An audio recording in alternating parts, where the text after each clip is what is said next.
In the travel folders, it was said, "The Pacific is an ocean of magnificent distances."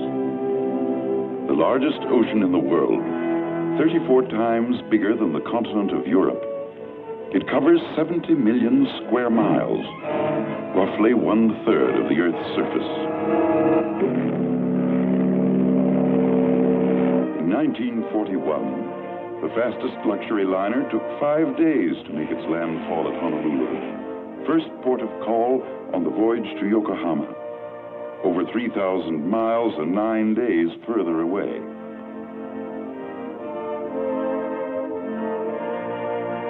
Of course, if you were in a great hurry, like Japan's special envoy, Saburo Kurusu, in December 1941, you could make the trip by air in 2 days, 13 hours, and 15 minutes.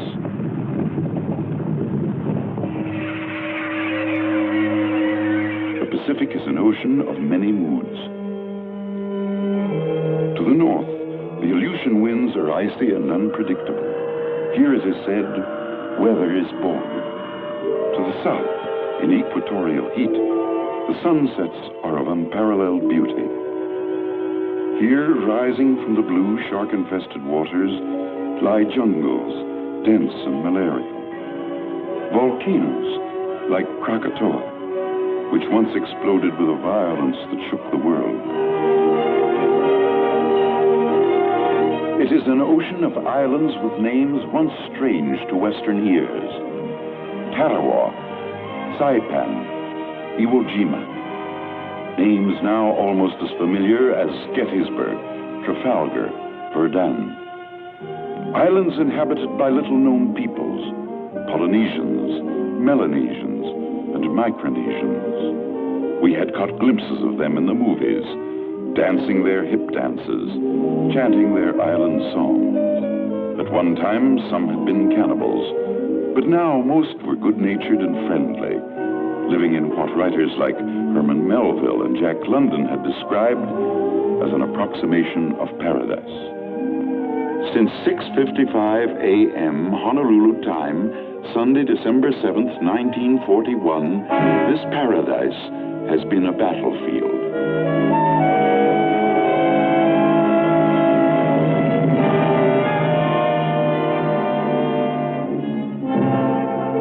The Pacific Ocean is the biggest, the strangest, the most complex battlefield in history.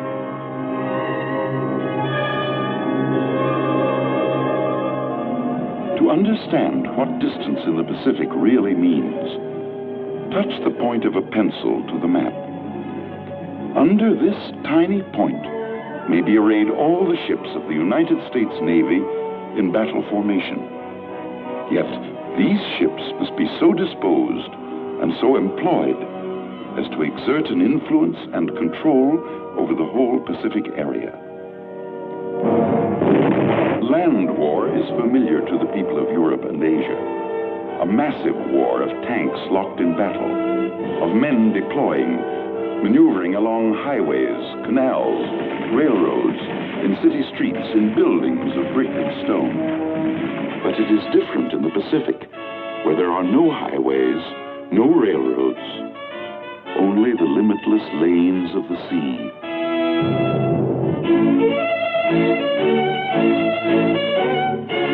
Along these lanes, stretching thousands of miles to bases on fighting fronts in every corner of the Pacific, the war must be carried to the enemy by ship, by what has been and will continue to be the greatest concentration of shipping in history. There is a special kind of ship for every mission.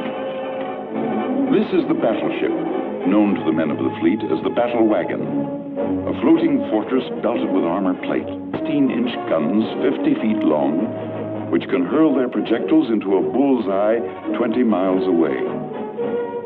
Light and heavy cruisers, scouts and watchdogs, fast and elusive, able to hold their own in the heaviest actions.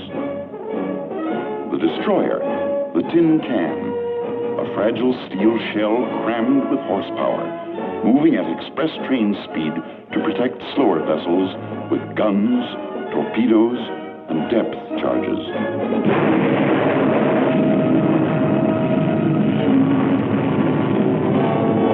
The submarine, the lone prowler, operating for as much as 60 days in enemy waters, thousands of miles from its base. The aircraft carrier, the flat top, backbone of the fleet today. A floating airport as big as 3 football fields laid end to end. A huge and complicated mechanism able to hurl 100 planes into battle across the horizon. Following the fighting ships are the indispensable ships of the train, repair ships, tankers, transports.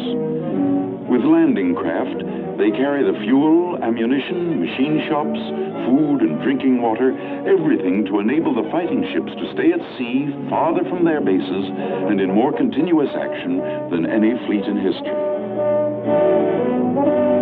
The fighting ships and their auxiliaries are arranged in groups called task forces, a new concept developed in peacetime years by the United States Navy and proved in battle in this war. Each task force is in itself a fleet, self-contained and self-sustaining, a singular mission, convoy, reconnaissance, or attack. And as the task force principle is new, almost all the ships themselves are new, built and commissioned since war began. Their officers and men have carried the war to the very doorstep of Japan. They too are new. Only a few years ago, most of these young veterans were at home, playing football and baseball, studying at schools, working in factories or on farms, growing up in the dream that war had been outlawed in their time.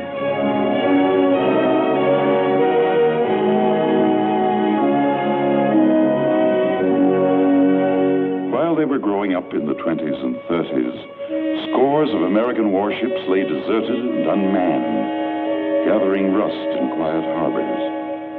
Others, half finished, had been sold for scrap or sent to the bottom of the sea. This was the result of deliberate policy.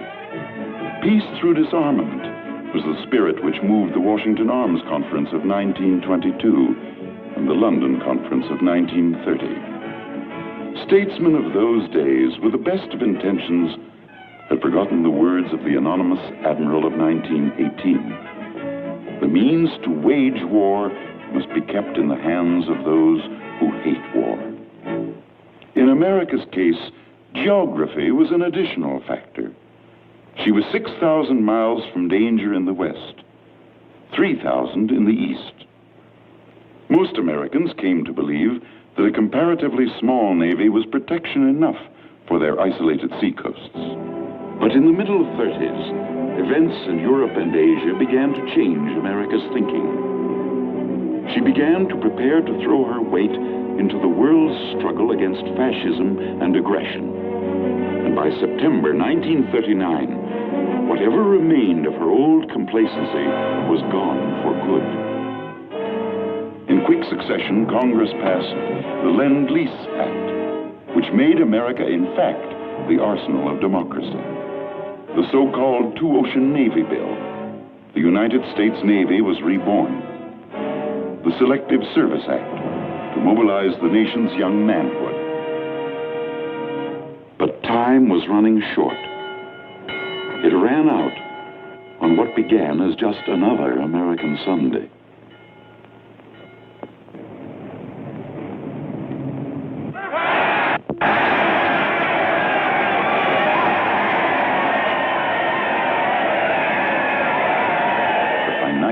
The churches were crowded with bewildered people who had heard the news of humiliating defeat.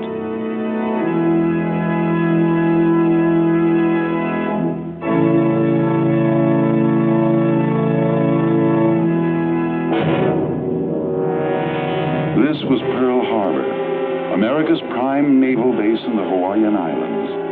19 proud ships rested on the bottom. 4,572 men were dead, wounded, or missing. In the hands of Japan rested the balance of power in the Pacific.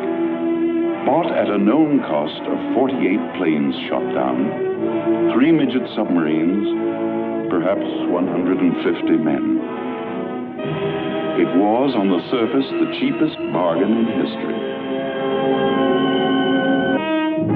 But by the morning of December 8th, thanks to Japanese treachery and deceit, Americans were aroused to the depths of their souls. They now stood shoulder to shoulder, of one mind, of one purpose, with the peoples of all free nations everywhere. Through crowded streets, America's great war leader, the late President Roosevelt, drove to the Capitol. With confidence in our armed forces, with the unbounding determination of our people, we will gain the inevitable triumph, so help us God.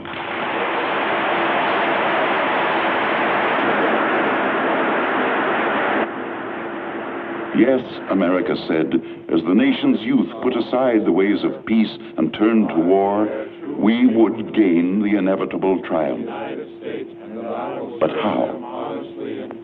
With what? Against all their enemies whomsoever, and that I will obey the orders of the President. Part of the answer would have to come from these. 50 million men and women, trained and untrained, skilled and unskilled.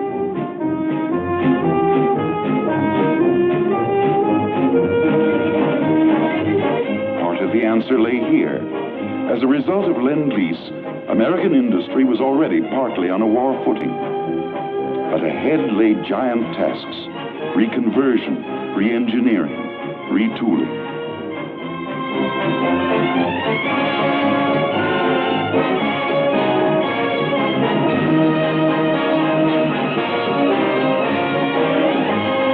But the greatest part of the answer, as always, would have to come from the men who would meet the enemy face to face. Boys from the forests of the Northwest, the mines and factories of the East, the farms of the Midwest, the cotton fields and cane breaks of the South. Could these millions, trained only in the ways of peace, be taught to handle rifle and grenade, airplane and warship? Could they be welded into a fighting force, able to master the veteran warriors of Germany and Japan?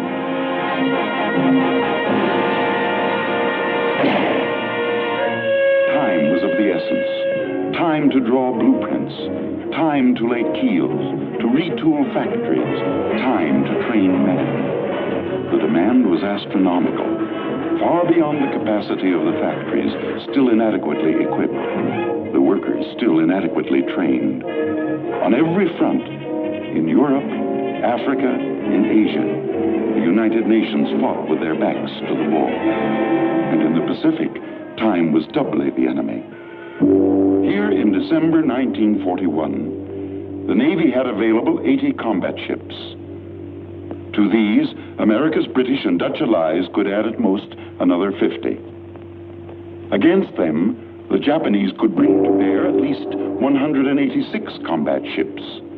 These could operate from home bases protected by concentric rings of island bases. Unsinkable carriers, they were called. America, on the other hand, could count on exactly 7 all-too-sinkable carriers, only 4 of them available for duty in the Pacific.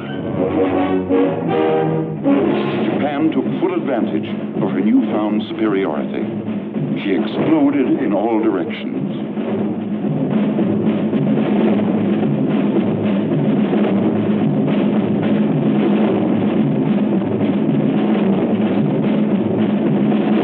In less than 5 months, she had overrun 1.5 million square miles in southeastern Asia and the southwest Pacific. The oil fields of the Indies were hers. She had 95% of all the world's supply of raw rubber, 2/3 of all the tin. She had copper and lead and zinc, 90% of all the quinine in the world. She had completed the conquest of 125 million people, unlimited slave labor. Overnight, Japan had carved out for herself the second largest empire in the world.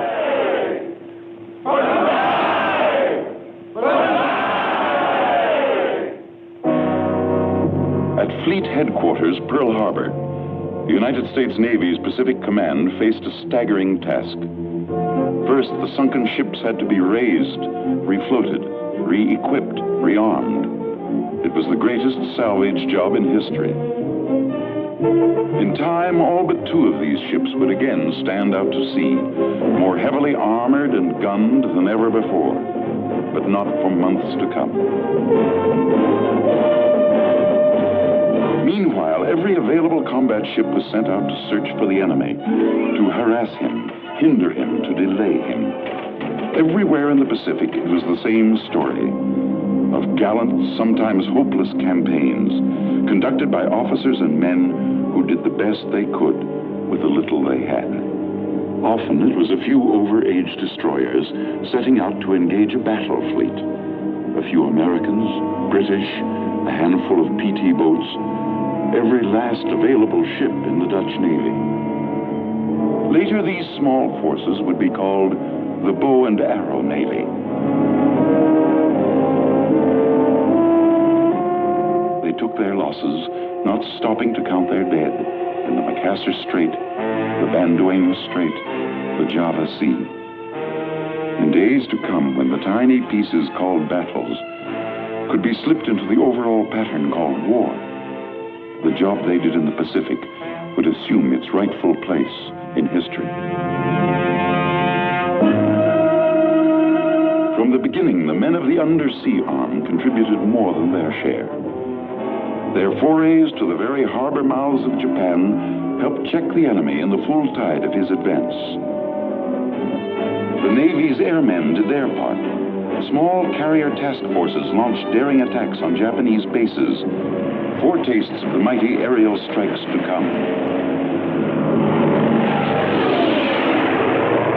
They hit at the Gilberts and the Marshalls, at distant Wake and Marcus, at Salamaua and Lae. They learned as they fought, from admirals like Halsey to pilots and plane handlers. They taught themselves the tactics of a new and spectacular kind of warfare.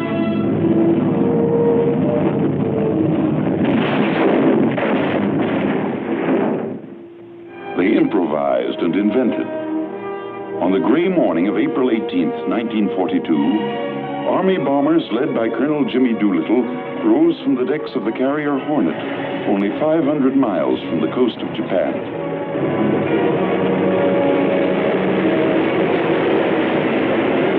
Captain Mitcher and his men gave them a cheer as they disappeared into a scud of clouds to drop their bombs on Tokyo itself.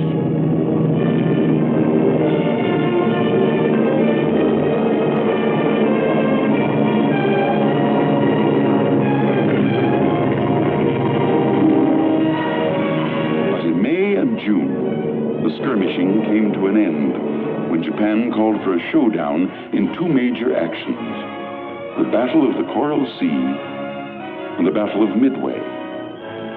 The first blow was aimed at Australia. Early in May, a powerful Japanese task force was observed moving south into the Coral Sea. An American force moved to intercept. Aircraft exchanged blows. It was the first naval engagement in history in which surface ships did not exchange a single shot. But the men of the still small Pacific Fleet were sure that the Battle of the Coral Sea could be only a preliminary to the main offensive effort of Japan. For the enemy, there were two logical targets. One, the still unfinished naval base at Dutch Harbor in the Aleutian Islands, key to Alaska, Western Canada, and the American Northwest. The other target was Midway Island, western outpost of Pearl Harbor itself. A Japanese victory here would open an invasion path straight to the American mainland. Upon the Commander-in-Chief of the Pacific Ocean areas, Admiral Chester W. Nimitz, rested the burden of determining where the blow would fall and how to meet it. He knew that defeat at either Midway or Dutch Harbor would affect not only the Pacific War, that would be felt across the world in the war against Germany. Every available ship and plane was prepared for action. Even the carrier Yorktown, damaged in the Coral Sea, had sped to Pearl Harbor to be patched up. Army flying fortresses were dispatched to reinforce Marine aviation groups on outlying islands.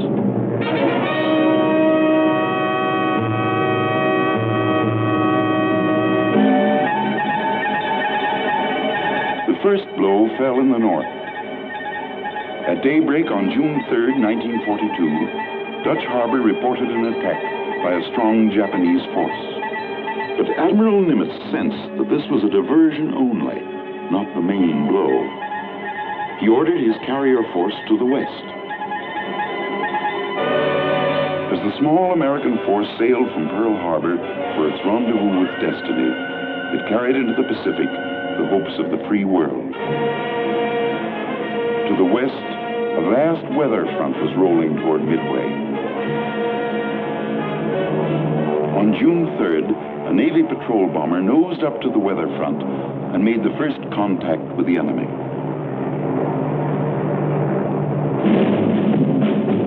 The Japanese were approaching in two columns. One was the expectant occupation force, transports packed with soldiers and Imperial Japanese Marines, protected by a formidable array of fighting ships.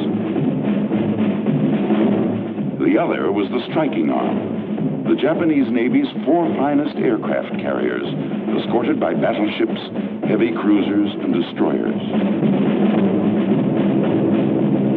The Army fortresses, although somewhat new at this game, found the Southern, or occupation force. They went in and scored hits on a cruiser and a transport.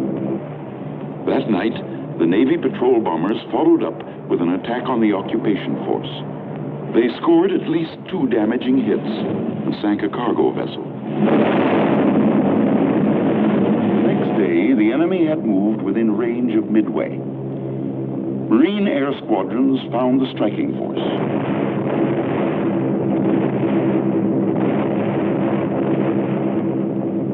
A battleship was set afire, and at least 1 hit was scored on a carrier.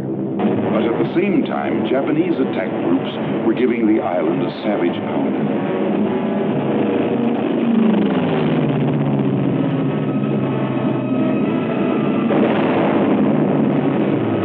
The enemy forces moved in for the kill. But still, they had not detected the approaching American task force. The speeding American carriers were still out of range. For 24 hours, their radio loudspeakers had been bringing in snatches of the actions being fought west of Midway. Where's our fighter? Maybe you're running up police up there. All right, all right. Keep rhyming, there's another batch coming. Look. Through all this, the Navy flyers had to sit and sweat it out. Twice, the loudspeakers had ordered them up from their ready rooms. Twice, the orders had been rescinded. At a time like this, they grumbled, you'd think they'd get things straight up there. But up there had to make sure of the exact course and location of the Japanese, sure that his own planes could reach them, hit them, and still have fuel enough to return. At last it was time. Pilots, fan your plane.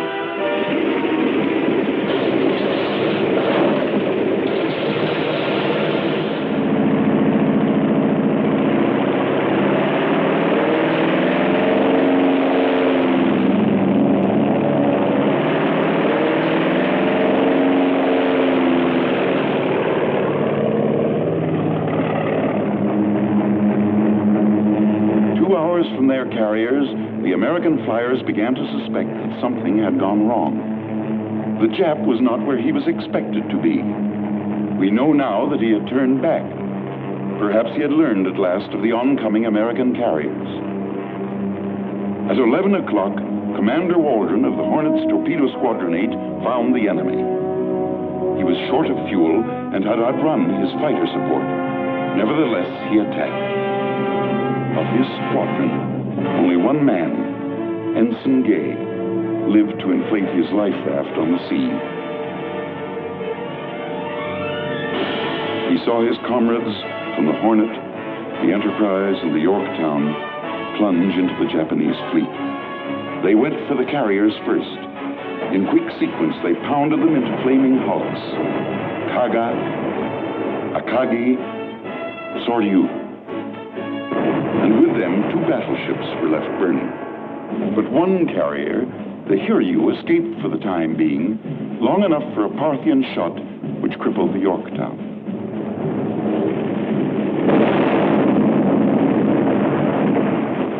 Simultaneously, the attack groups from the 3 American carriers had smashed the Hiryu into blazing wreckage.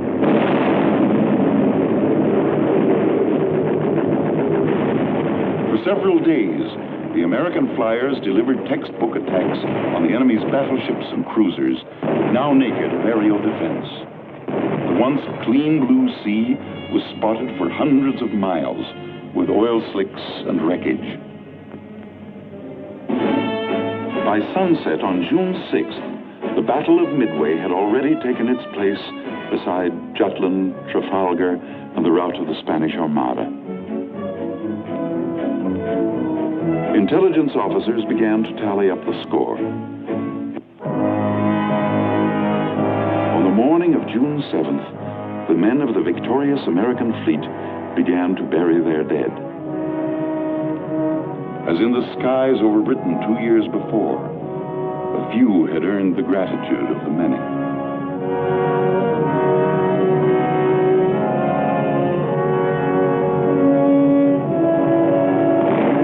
Midway, like Stalingrad in the Battle of Britain, was a turning point in the war. It marked the golden moment when men could tell themselves at last that victory was possible in the Pacific. The initiative now rested securely in the hands of the United States Navy, never again to be relinquished.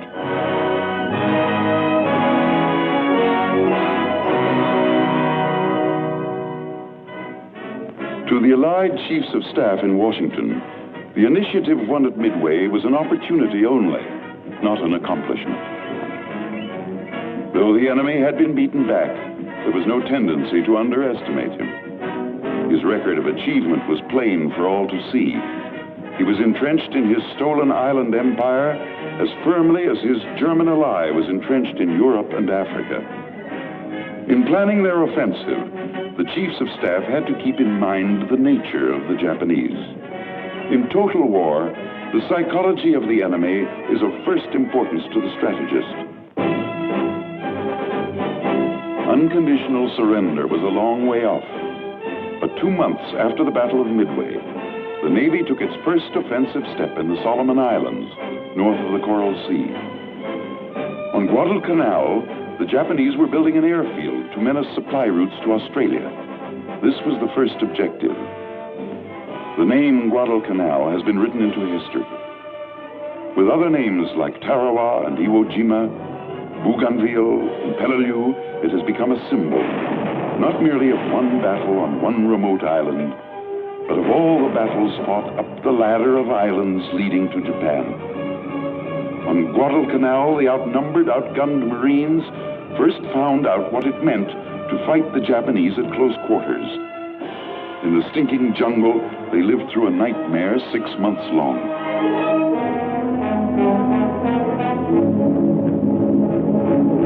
Offshore, American and Australian ships were engaged in no less desperate battle.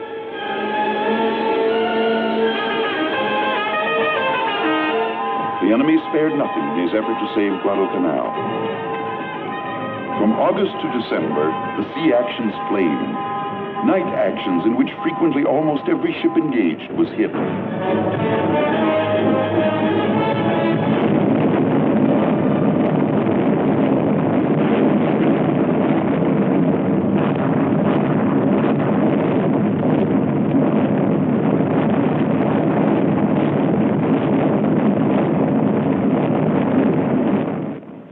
Then, suddenly, at sea and ashore, the Japanese attacks ended. The weary Blue Jackets had driven the enemy from waters he already considered his own.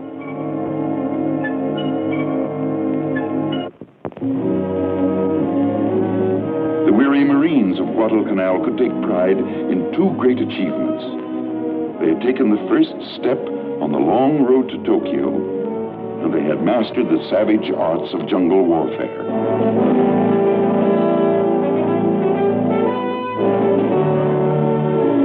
But now some were going home.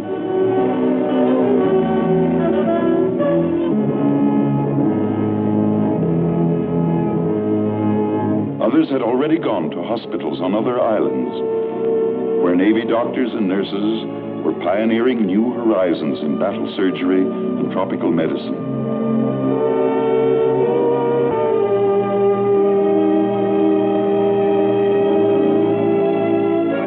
And whole islands were also set aside where tired men could recapture a little of the easygoing life they had nearly forgotten.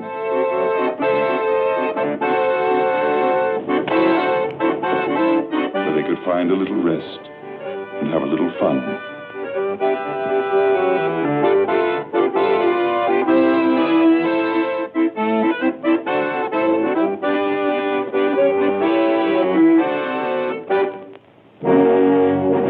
Though some men rested, the offensive strategy of the United Nations could not. In November 1943, America's commander-in-chief flew to Cairo to meet with the war leaders of Great Britain and China. Here in the shadow of the pyramids, they affirmed the Allied program for unrelenting attack in the Pacific.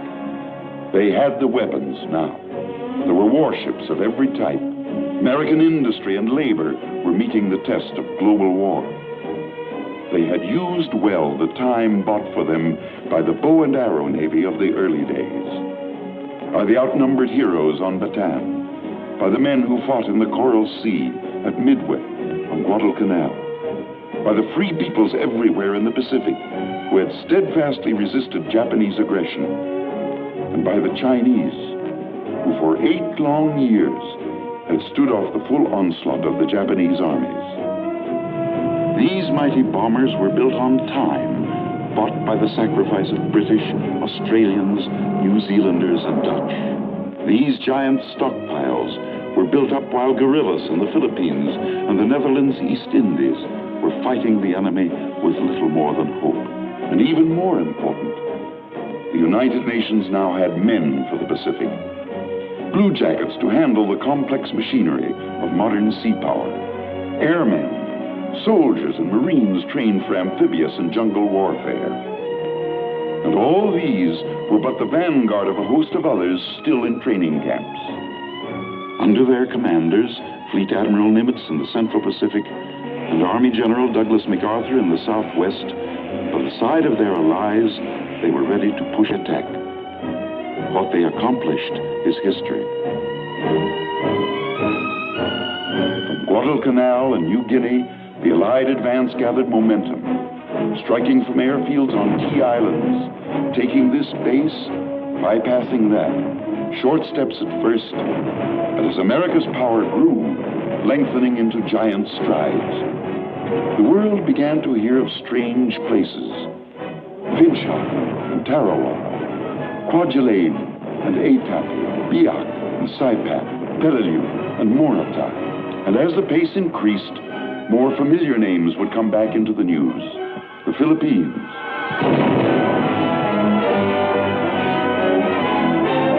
and the islands of Japan itself. But the real story of the oceanic phase of the Pacific War cannot be told in maps and communiques. It can be told only in terms of human effort and human sacrifice.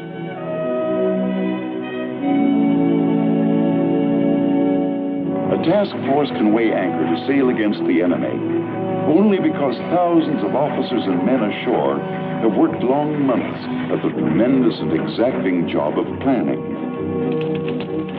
Though an order only 6 words long may initiate an amphibious attack, not a gun will fire, not a plane will be airborne, not a Marine will hit the beach until millions of other words have been written down. in crisp sentences, in codes, on charts and maps, in mathematical equations, in photographs and models. The attack is written as a play is written, long before the actors take the stage.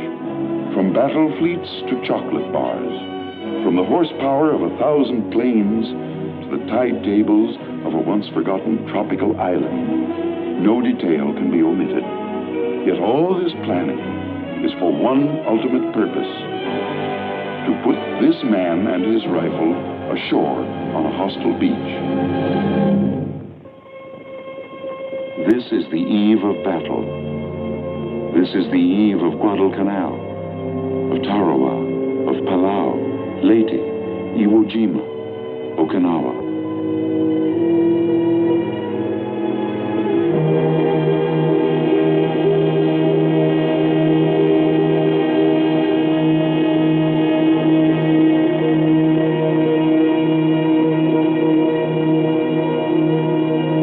Beyond the horizon lies the enemy. The intricate mass of the attacking task force moves in for the kill. Each ship in its designated place, each man at his designated station, all at the designated time. H hour on D-Day.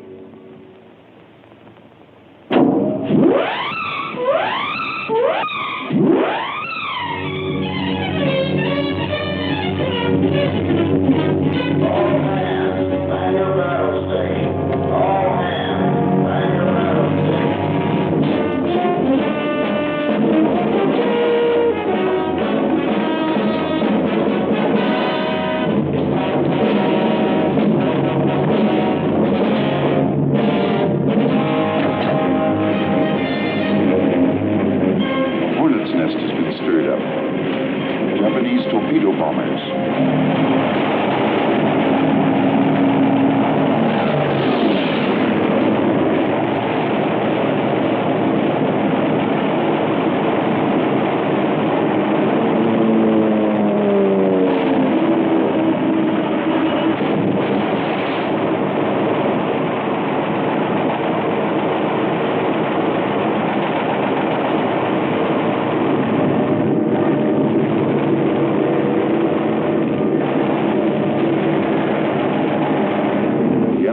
Beaten off. In the pre-dawn, the American carrier planes take off.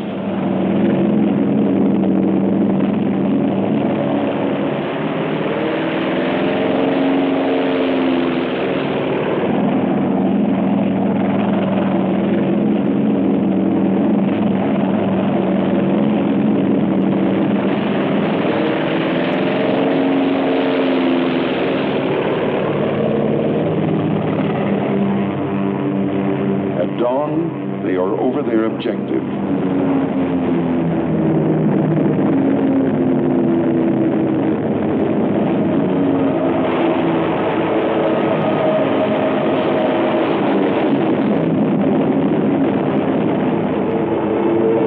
An American plane is shot down.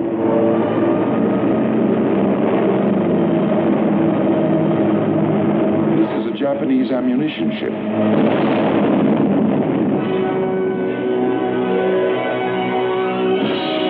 Battle wagons and cruisers have taken up stations close ashore. Some are the so-called ghost ships, salvaged from the mud of Pearl Harbor. Ships bearing the names of American states: Pennsylvania, Nevada, West Virginia.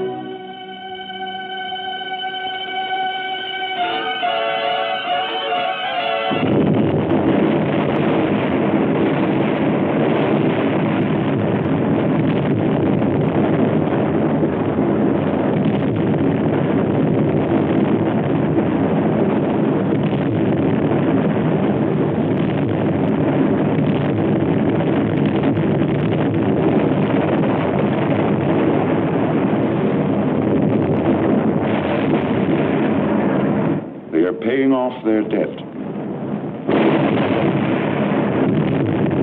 A ship called King George V is paying off the debt of another called Prince of Wales.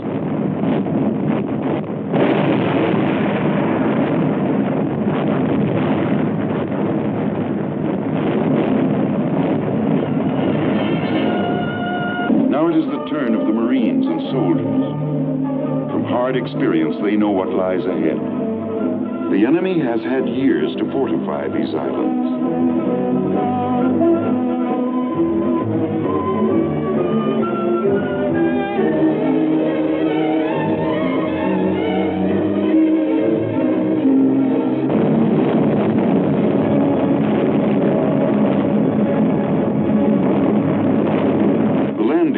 Come under hot enemy fire, but Coast Guard and Navy coxswains keep them on course.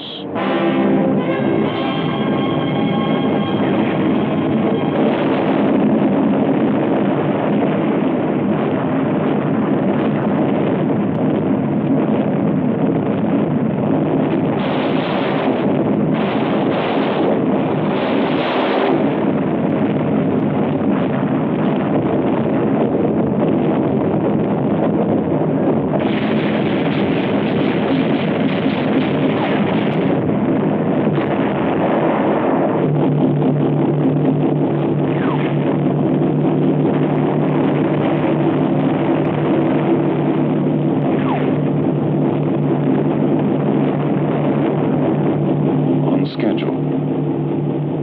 The first wave hits the beach.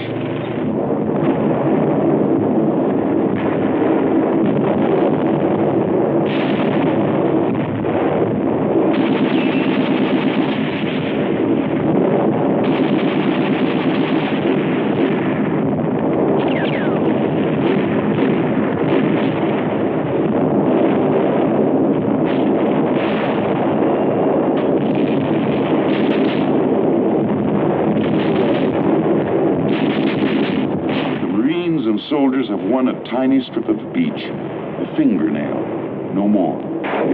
They must get over the hump, in from the beach. This is rugged. The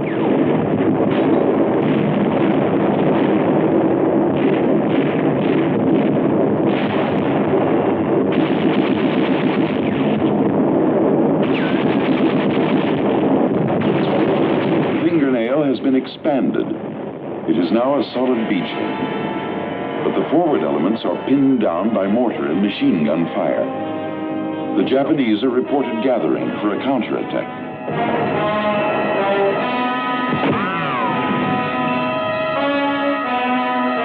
The quickest way to break it up is from the air. The beach calls the carriers 50 miles offshore. But the carriers, too, have their hands full.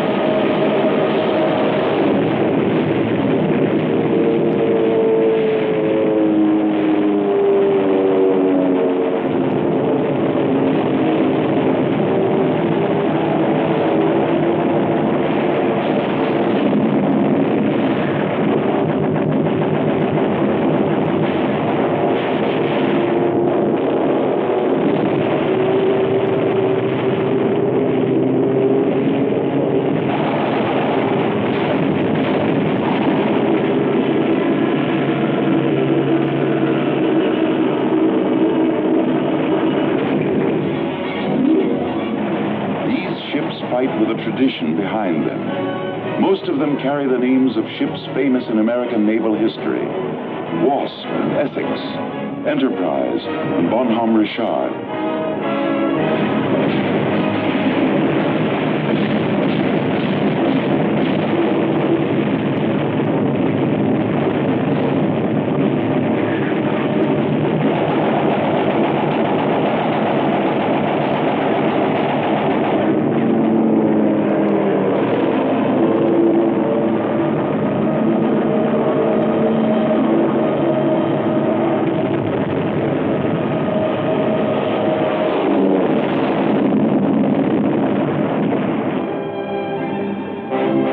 Carriers are temporarily out of action, but the others can fulfill their obligations to the men ashore.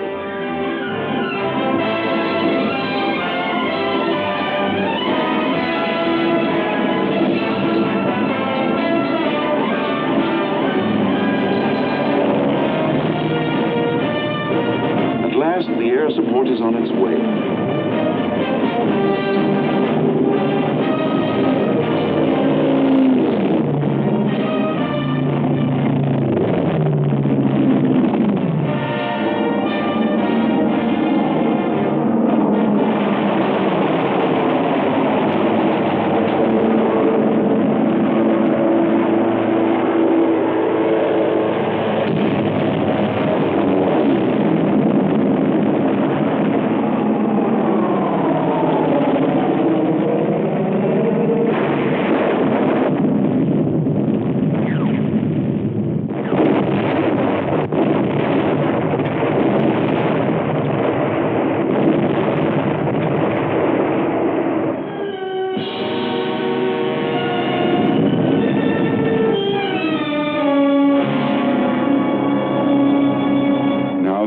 Can again inch forward.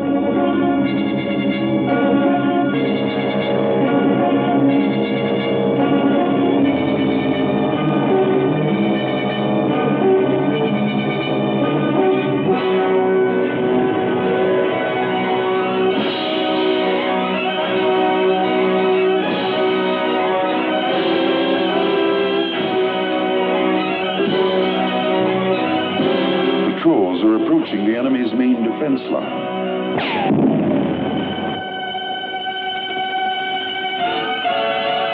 He will have to be pried out with tanks, with artillery, and machine guns, and mortars, with hand grenades, and gasoline bombs.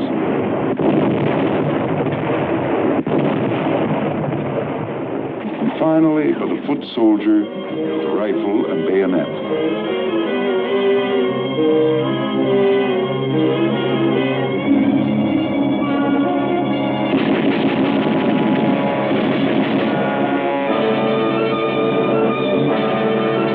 Japanese dynamiter.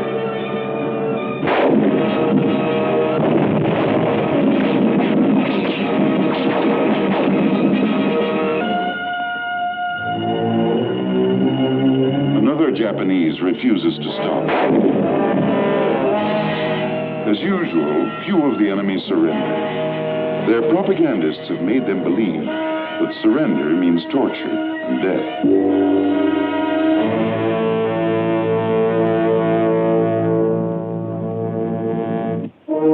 The seaborne community is moving in to stay. The operation can officially be considered a success.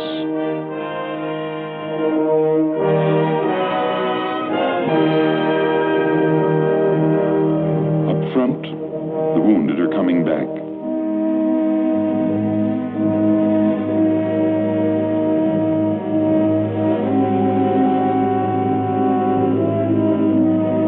Some will recover to fight again. Some will always bear the scars of battle.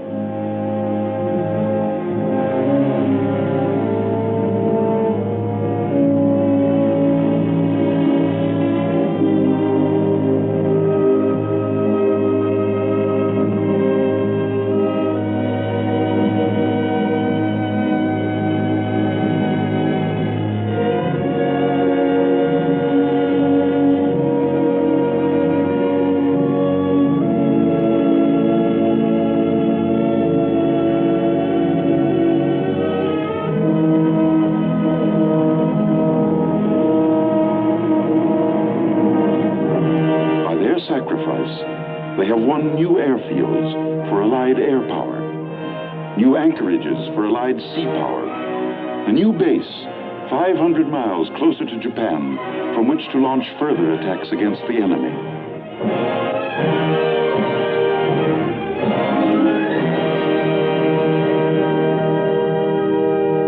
Step by step, this has been the story of the advance to the gates of Japan.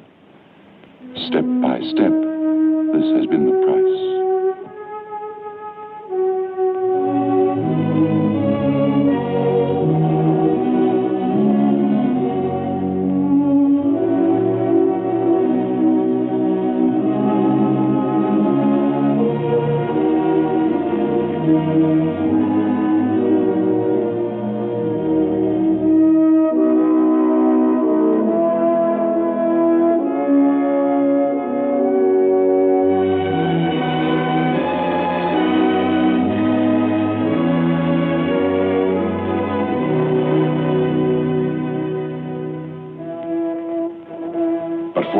man that has fallen, there is another to take his place.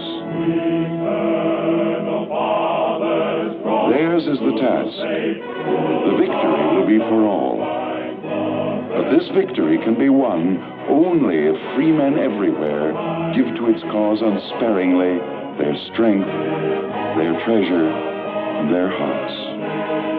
Then, and only then, will there be peace in the Pacific and over all the earth.